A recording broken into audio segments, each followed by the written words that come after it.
What is a class and why is it important?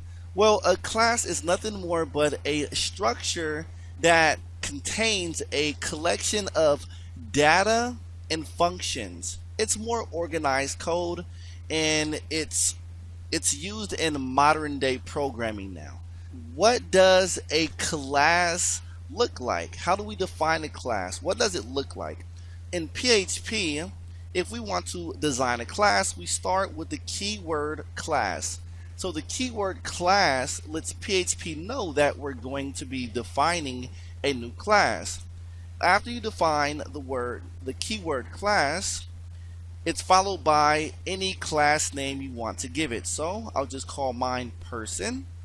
And again, you can name your class anything, but it's always good practice, especially when you're defining classes, is to name it represent something in real life or virtually that you're going to be using.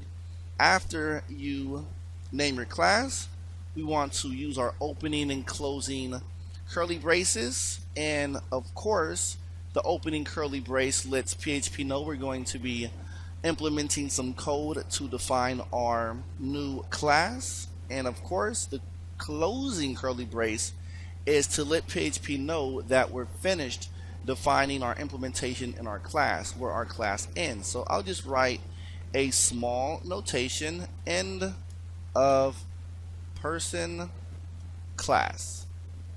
And this is just to let future PHP programmers know that this is the end of the person class. Congratulations, guys. You guys are professionals on creating PHP classes. So again, this is the most basic structure to define a class in PHP. And of course, in our next section, we're going to be looking at how to define some data to use within our class. Another good habit when you're defining classes is always use comments. So with the comments, it's good and it lets the reader or the programmer know in the future who's ever going to be working with your code. It gives a description of your class. With me, I like to use the word description and just give a short description of what the purpose of your class is. I'll put this class defines different people. Okay, so that's just a basic, in a nutshell, description of my class.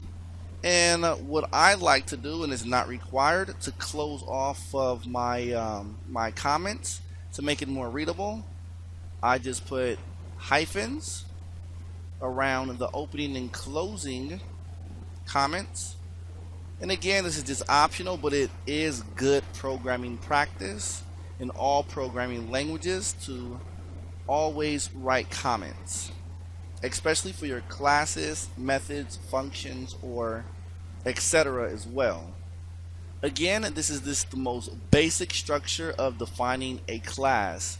You have your class keyword, which lets PHP know that you're going to be defining a class, and your